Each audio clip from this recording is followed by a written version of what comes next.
দুইটা ভয়ঙ্কর পাপের কথা বলে দেই। এই দুইটা পাপে যারা আসক্ত হয়ে আছে তারা তওবা করে ফিরে আসলে পরেও সারা জীবন তাদেরকে এটা সাফার কথা বুঝতে পারছেন। তওবা করে ফিরে এসেছেন মনে করেন, তারপরেও আপনাকে সারা জীবন এই পাপের ফলটা ভোগ করতে হবে। এক, মাদক দীর্ঘদিন সেবন করেছেন, তওবা করেছেন, ফিরে এসেছেন, আল্লাহ হয়তো মাফ করে দিয়েছেন, আল্লাহ পাক মাফ করে দিয়েছেন, বাট আপনি আপনার দেহের যে ক্ষতিটা করে ফেলেছেন তখন আপনি যদি বিয়ে করেন আপনি স্ত্রীকে সন্তুষ্ট করতে পারবেন। দুই নাম্বার হচ্ছে এই যে গোপনে যুবকরা যে পাপটা করে, মাস্টারবেশন, যেটাকে আমরা বলি হস্তমৈথুন, এই পাপ যেসব যুবকরা করছে বা করে এবং অ্যাভেলেবেল এই পাপটা সবাই করে, কারণ এখন পর্নের যুগ, পর্ন দেখলে তো আর কোনো উপায় নাই, তখন তো এই পথেই যেতে হবে, নিজের উপরে নিজেকে জুলুম করতে হবে। যারা হস্তমৈথুন অভ্যস্ত হয়ে গেছে এরা যদি তওবা করে ফিরেও আসে, শরীরের যে ক্ষতিটা হয়েছে এটা পূর্ণ হবে। এখানে আপনার দেহের ক্ষতি, আপনার মস্তিষ্কের ক্ষতি, আপনার পরিবারের ক্ষতি।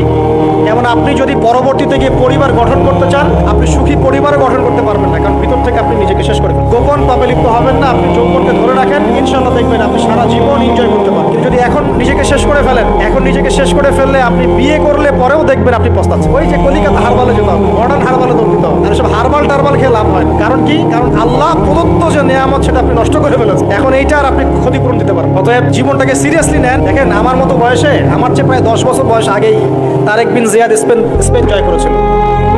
আমার যে বয়স এখন চলছে 30 পার হয়ে গেছে, এর চেয়ে আরো প্রায় 10 বছর আগে মুহাম্মদ বিন কাসিম এই সিন্ধু জয় করেছিল। এখন যে ইসলাম আপনি ভোগ করছেন এটা তাদের ফল, তাদের এই জিহাদের ফল।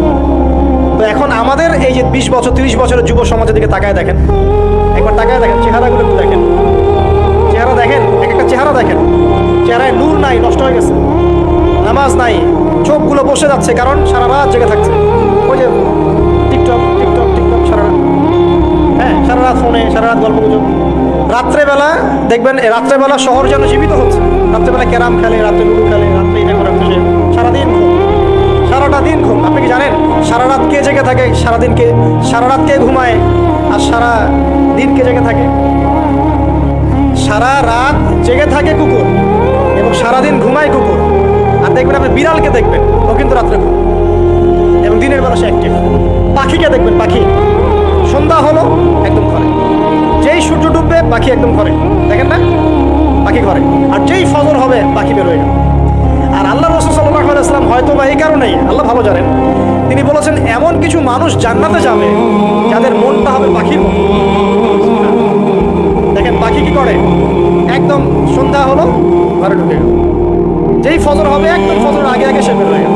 তো পাখির মতো হওয়ার চেষ্টা করে, পাখির মতো লাইফস্টাইল আছে, এবং সে সারাদিন পরিশ্রম করে রিজিকের জন্য, করে না? আল্লাহ পাক পাখিকে রিজিক দেন কি চাকরির মধ্য দিয়ে না ব্যবসার মধ্য দিয়ে? কিভাবে সে রিজিক পায়?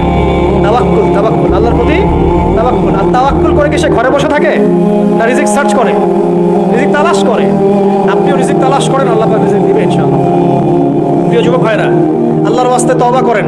যারা যারা মাদক দ্রব্যের সাথে সংশ্লিষ্ট আছেন বা থাকার সম্ভাবনাও ছিল, এর ধার কাছেও যাবেন না, কথা করছেন তো? এবং গোপন পাপে লিপ্ত হবেন না।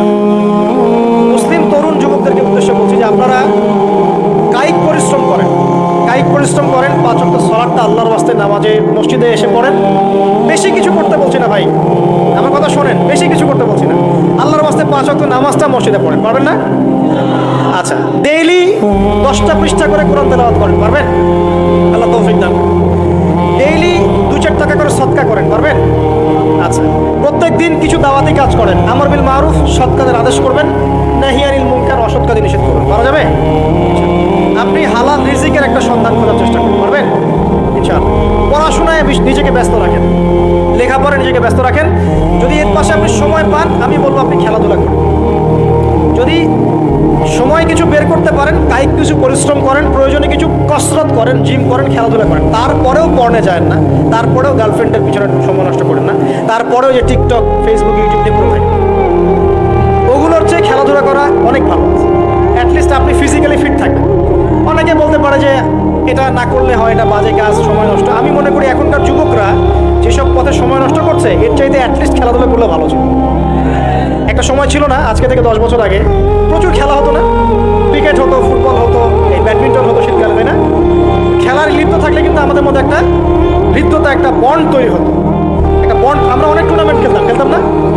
এখন দেখবেন কিচ্ছু নাই, সব বন্ধ, খালি ফোন, সারাদিন কি ফোন। এটা আরও কি ডেঞ্জারাস না? এভাবে তাদের ফিজিক্যাল বডিটা নষ্ট হচ্ছে, মেন্টাল স্ট্রেংথটাও নষ্ট হচ্ছে।